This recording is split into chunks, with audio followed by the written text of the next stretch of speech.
Olá, está começando agora o programa Justiça para Todos. Confira os destaques de hoje. A Associação dos Juízes Federais do Brasil é contra a aprovação do Fundo de Previdência Complementar do Servidor Público da União, o FUNPRESP. Para a JUF, o projeto de lei é inconstitucional. Esse projeto só poderia ser apresentado por lei complementar. Tribunais brasileiros vão ter uma rede nacional de cooperação para melhorar a comunicação entre os juízes do país. O objetivo é acelerar o andamento de milhares de processos judiciais que envolvem segmentos diferentes da estrutura do judiciário. Na reportagem especial desta semana sobre a participação dos juízes federais na Conferência Rio+20, você vai saber que o Brasil, grande fonte de energia limpa do planeta, sofre com os danos causados por empreendimentos de geração de eletricidade. E vamos mostrar como a Justiça vem atuando para garantir a preservação do meio ambiente. O meio ambiente ele precisa também ser protegido, mas ele precisa ser também utilizado de acordo com um desenvolvimento econômico sustentável. Eu sou Samuel Figueiredo e o Justiça para Todos já está no ar. Uma rede de cooperação para melhorar o diálogo entre juízes dos tribunais brasileiros. Essa é a proposta do Conselho Nacional de Justiça. O objetivo é acelerar o andamento de milhares de processos judiciais que envolvem segmentos diferentes da estrutura do judiciário. O projeto do CNJ institui também os juízes de ligação, que serão gestores dos processos em tramitação nos vários tribunais do país. Esses magistrados teriam como função detectar os entraves dos processos legais para torná-los mais rápidos, econômicos e eficazes. A criação da Rede Nacional de Cooperação é uma das metas do Judiciário para 2012, que foram definidas durante o 5º Encontro Nacional do Judiciário, realizado em novembro de 2011 em Porto Alegre. Segundo o conselheiro do CNJ e coordenador da rede, Ney José de Freitas, o projeto é simples e visa facilitar a comunicação entre juízes de diferentes tribunais. Esse projeto nasceu de uma recomendação do Conselho Nacional de Justiça, depois foi transformado numa meta para todo o Poder Judiciário. E é um projeto simples. O que ele busca é facilitar a comunicação entre juízes e tribunais. Ou seja, quando a prática de um ato processual exige a participação de mais de um juiz ou tribunal, nós então concebemos a figura do juízo de cooperação. Há um núcleo de cooperação para organizar essa estrutura e um juiz de cooperação em cada tribunal. Este juiz é quem facilitará a comunicação para que o ato processual seja praticado de uma forma mais rápida e, portanto, contribua para que a solução do processo também seja mais rápida. Esta inovação, além de acelerar o andamento de milhares de processos, também trará benefícios para o cidadão. Principalmente para o cidadão, porque às vezes a prática de um ato processual que depende da participação de mais de um juiz, enquanto o ato não for praticado, o processo fica paralisado sem solução. Portanto, o grande beneficiário deste projeto é efetivamente o cidadão, porque o projeto contribui para uma solução mais rápida do processo. Para a estrutura do Poder Judiciário, ele também é altamente interessante porque ele, de certa forma, desobstrui essas vias de comunicação, facilita esta comunicação entre os juízes, porque a intermediação é feita pelos juízes de cooperação, eventuais atritos ou eventuais desentendimentos acabam sendo superados porque este juízo de cooperação que nós chamamos, ele facilita a comunicação. No fundo, e não é uma característica do Poder Judiciário, é um problema de comunicação perturbada que gera, às vezes, esse tipo de problema. Atualmente, 5 tribunais brasileiros já designaram juízes e criaram núcleos de cooperação. Segundo o coordenador da rede no CNJ, conselheiro Ney José de Freitas, como se trata de uma meta do Poder Judiciário, todos os órgãos da Justiça Estadual, Federal, do Trabalho, Militar e Eleitoral estão vinculados a esse projeto.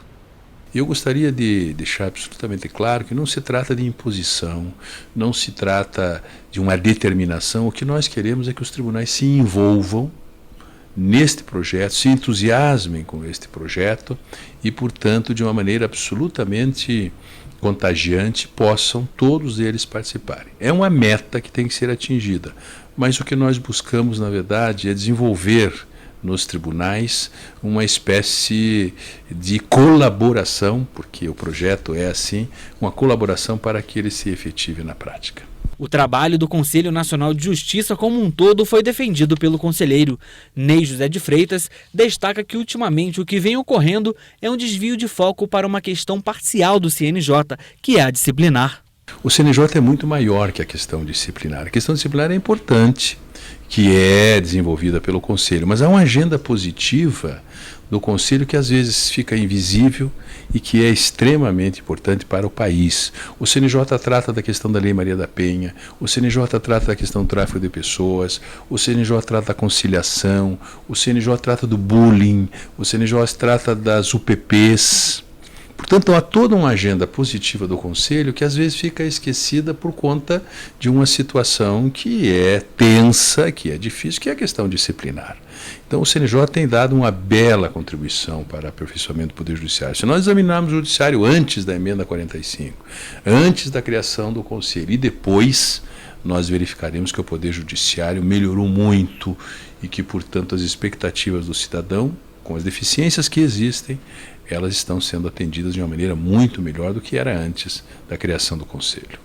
Nós temos feito congressos, nós temos feito reuniões constantes, há um envolvimento muito grande do Conselho e dos tribunais na efetivação desses projetos. Nós temos reuniões aqui constantes, por exemplo, em relação ao tráfico de pessoas, que cresceu muito no mundo, há um interesse inclusive hoje da Embaixada dos Estados Unidos, nós temos reuniões com representantes da Espanha, da França, de Portugal, onde o tráfico de pessoas tem crescido muito e o CNJ tem participado. A questão da Lei Maria da Penha, a efetividade da Lei Maria da Penha, se ela está sendo aplicada, se ela tem contribuído para resolver de fato o problema da violência contra a mulher. Tudo isto é uma agenda positiva do Conselho Nacional de Justiça. E você confere a seguir. A AJUF é contra a aprovação do Fundo de Previdência Complementar do Servidor Público da União, o FUNPRESP. Para a associação, o projeto de lei é inconstitucional e traz prejuízos à carreira dos magistrados. E veja também, na segunda reportagem especial sobre a Rio+20, vamos mostrar o que é energia limpa e como a Justiça vem atuando para evitar danos ambientais, mesmo com a instalação de usinas geradoras de eletricidade. É daqui a pouco no Justiça para Todos.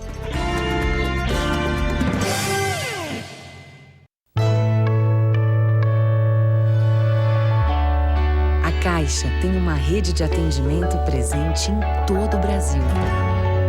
Mas a vida pede mais. A vida pede inclusão. Por isso, a Caixa tem uma agência Barco para atender as comunidades ribeirinhas do Amazonas. Caixa, a vida pede mais que um banco.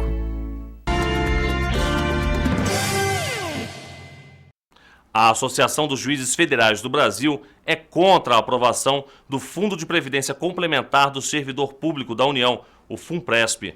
Para a AJUF, antes do projeto de lei ser votado na Câmara, deveria haver um debate democrático entre entidades, tribunais superiores e o governo, que é o autor da proposta. O governo federal está trabalhando para aprovar imediatamente na Câmara dos Deputados o projeto de lei que cria o Fundo de Previdência Complementar do Servidor Público da União, o FUNPRESP, mas a matéria divide opiniões. A Associação dos Juízes Federais do Brasil já se manifestou contra, porque a matéria causa prejuízos à carreira dos magistrados. Na realidade, nós temos hoje uma previdência superavitária. E mais, o magistrado recolhe para a previdência pública 11% seus subsídios. Se recolhesse para um plano, um PGBL, um plano de previdência privada, se aposentaria com uma aposentadoria 10 vezes maior do que se aposenta. É que parte desses recursos eles são direcionados para pagar a previdência de outros segmentos do setor público. O presidente da AJUF, Gabriel Vedi, acredita que o Poder Judiciário deve administrar a sua própria previdência, sem a participação de fundos de pensão públicos e privados, ávidos por esse filão de mercado. Nós defendemos que seja bem administrado, a previdência seja bem administrada, recursos evidentemente sobram, né? todo servidor público recolhendo 11% dos seus vencimentos subsídios é mais do que suficiente para que a Previdência fique superavitária. Agora, ela precisa ser bem administrada. A Previdência, os recursos recolhidos para a Previdência devem ser aplicados apenas na própria Previdência, né? Então, nós temos que ter em mente essa noção de equilíbrio fiscal na administração da própria Previdência, né? Então, o nosso entendimento é que se dê transparência e se chame as entidades do Poder Judiciário, os tribunais superiores, para que também administrem a Previdência da magistratura, para que exista uma participação direta da magistratura na administração de sua própria Previdência e também nos demais segmentos do serviço público. Gabriel Vedir ressalta ainda que o projeto de lei de autoria do Executivo que cria o fundo é inconstitucional. E, na realidade, esse projeto de lei ele é quase uma cópia do que foi implementado na Argentina e no Chile, gerando quebradeira da Previdência Pública, onde também ocorreu rumorosos casos de corrupção e que deixou, por exemplo, milhares de pessoas no Chile sem previdência, depois de terem recolhido durante vários anos as suas contribuições previdenciárias. Então, realmente, nós estamos receosos, além do que esse projeto ele é apresentado, projeto de lei ordinária, o que é uma inconstitucionalidade. Esse projeto só poderia ser apresentado por lei complementar. A AJUF defende também que seja feito um debate democrático entre entidades, tribunais superiores e governo, pois as carreiras do servidor público serão afetadas e não foram ouvidas. Além disso, a estrutura organizacional do FUNPRESP ignora as legítimas representações sindicais e associativas dos servidores contribuintes, que não teriam participação na gestão do fundo. Nos termos do artigo 5º do projeto de lei, seu Conselho Deliberativo é composto apenas por membros indicados pelo Poder Executivo, Congresso Nacional, Supremo Tribunal Federal, Ministério Público da União e Tribunal de Contas da União. O artigo 194 da Constituição determina que, em iniciativas dessa, exista um debate entre todos os segmentos afetados da sociedade. As entidades da magistratura, do Ministério Público, do Serviço Público, não foram ouvidas para esse debate. Então, esse debate precisa ser feito de forma transparente, não pode haver uma imposição do Poder Executivo. O Poder Executivo não pode impor ao Poder Judiciário, ao próprio Poder Legislativo e à própria sociedade a sua vontade pessoal, né? Numa democracia deve sempre valer o governo das leis, não o governo dos homens. Esse é o princípio básico do regime republicano. E a seguir você vai saber como as decisões de juízes federais vêm ajudando a preservar o meio ambiente. Na segunda reportagem especial sobre a Rio+20, vamos mostrar o que é energia limpa e como o Brasil pode evitar danos ambientais, mesmo com a instalação de usinas geradoras de eletricidade. Você confere logo depois do intervalo. Não saia daí.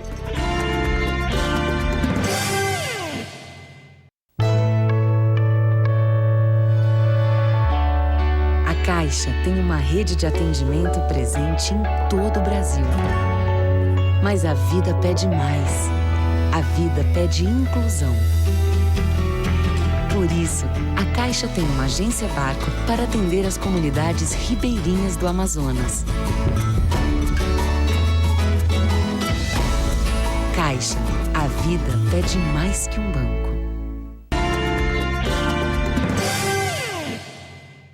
Entre os dias 20 e 22 de junho, líderes dos 191 países que fazem parte da Organização das Nações Unidas, a ONU, se reunirão no Rio de Janeiro na Conferência sobre Desenvolvimento Sustentável, a Rio+20, um dos encontros mais importantes do mundo para discutir a sustentabilidade no planeta. As energias renováveis farão parte dos debates.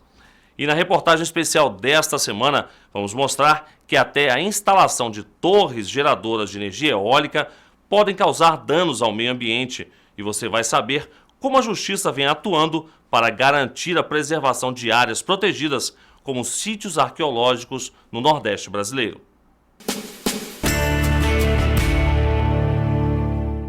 Apesar de ter uma legislação ambiental bem completa e complexa, o Brasil, que é uma grande fonte de energia limpa do planeta, vem sofrendo com a degradação do meio ambiente por conta da implantação de usinas de geração de eletricidade. Por isso, a Justiça Federal vem trabalhando para garantir a preservação de áreas protegidas.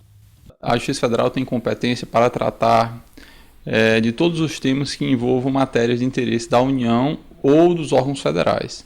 Sendo assim, em reservas ambientais, em parques ambientais, ou quando eventual dano ao meio ambiente ultrapassa os limites de um Estado, nós temos que a Justiça Federal pode atuar nesses casos e deve atuar para assegurar a preservação do meio ambiente. A Justiça Federal no Ceará determinou em 2009 a suspensão das obras de instalação do Parque Eólico de Aracati, município a 150 quilômetros de Fortaleza. Com a decisão, foi suspensa a construção das torres de aerogeradores das 3 usinas que formam o Parque Eólico. De acordo com a denúncia feita pelo Ministério Público Federal, além de danos ao meio ambiente, as obras podem destruir inúmeros sítios arqueológicos localizados próximos à região.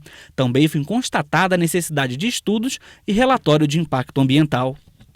Essa é uma decisão que já faz alguns anos, mas que há um conflito interessante. De um lado nós temos a geração de energia limpa, é um parque eólico, é uma energia sustentável, mas de outro lado nós temos que esse parque é instalado em área de duna, em área de preservação permanente, né? Que a lei define como de preservação permanente. Então há um conflito de interesse. Você usa a energia limpa, mas mesmo assim há uma possibilidade de degradação ambiental. Nesse caso o juiz analisa os danos, e quando esses danos, segundo a análise dele, esses danos são prementes, ou seja, esses danos são realmente possíveis de acontecer e irreversíveis, se determina então a suspensão da instalação. Por que a justiça faz isso? Por que o juiz faz isso? Porque muitas vezes, quando você permite a instalação de uma obra, seja de uma usina hidrelétrica, seja de uma usina eólica, seja de uma usina a carvão, depois que ela está feita, depois que ela está construída, o dano ambiental já foi feito. Ele já foi consolidado. E aí depois, para você recuperar o meio ambiente, é muito mais difícil. Então, nesses casos, de acordo com os autos, de acordo com as provas e a critério do juiz,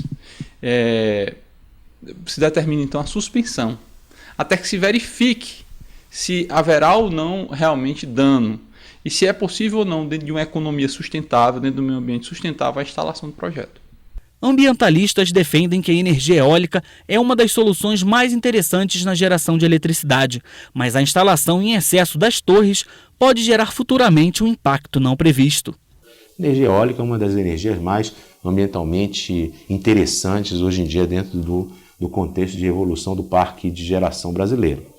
No momento que as costas, as diferentes regiões da costa brasileira começarem a ter um grande número de turbinas eólicas, isso começa a ser um impacto ambiental.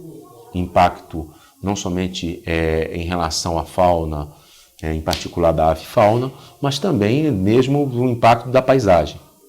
Tá? Então a energia eólica, que hoje em dia ela é uma energia que eu considero também que tem vantagens interessantes em relação à questão ambiental, ela começa a ser um impacto também, dependendo do nível que se coloque. Não existe nenhum tipo de preconceito que se dê para estabelecer de uma ou outra fonte de energia. Não? Existe sim uma proteção ambiental que tem que ser discutida sobre bases técnicas, tá bom? E base da sociedade. A sociedade tem que tomar uma decisão a partir de um determinado momento. O meio ambiente ele precisa também ser protegido, mas ele precisa ser também utilizado de acordo com um desenvolvimento econômico sustentável. Se nós imaginarmos uma sociedade que não utiliza de modo algum o seu meio ambiente, nós teremos um grau de preservação ambiental ótimo, bastante elevado. Mas nós teremos também um grau de desenvolvimento econômico baixo, pouco elevado. Por exemplo, o Brasil hoje discute a sua matriz energética, precisa de energia, porque sem energia nós não podemos fabricar, nós não podemos ter indústria, nós não podemos produzir. Como fazer? Que energia nós vamos utilizar? Nós vamos utilizar energia nuclear, que não tem um impacto tão devastador sobre áreas de floresta, por exemplo, mas que é muito perigosa? Ou nós vamos utilizar uma energia hidrelétrica? E que impacto ambiental tem? Qual a melhor forma de ser utilizada? Esse é um debate que começa no seio da sociedade e desemboca no judiciário. Fontes de energia retiradas da natureza e que não geram poluição ao meio ambiente, conhecidas como limpas, vêm sendo defendidas como soluções energéticas muito positivas. Para o empresário Edmar Simões, a energia solar, por exemplo, é viável principalmente em regiões onde há dificuldade de se levar eletricidade.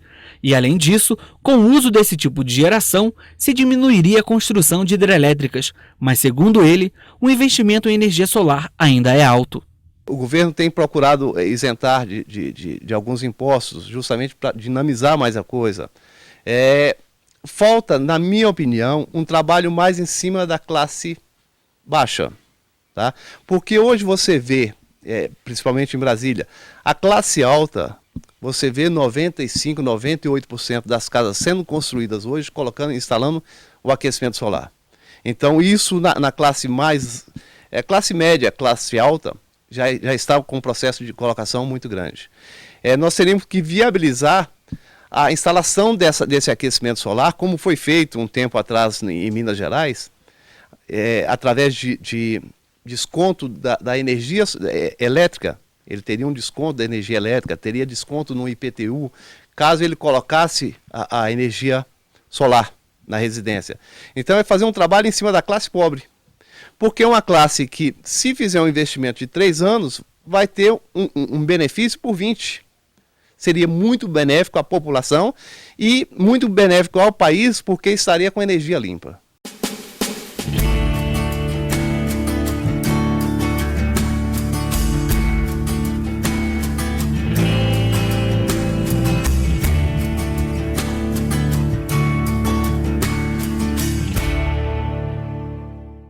Em dezembro de 2009, o juiz responsável na época, Lauro Henrique Lobo Bandeira, revogou a ordem de suspensão da obra que havia sido determinada anteriormente.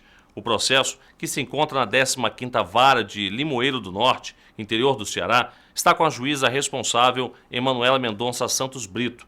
Ainda não há uma decisão sobre o pedido por parte do Ministério Público Federal de anulação do processo de licenciamento da obra de construção do Parque Eólico do Aracati, que é o mérito dessa questão. E o Justiça para Todos de hoje termina aqui. Obrigado pela sua companhia e até o nosso próximo encontro.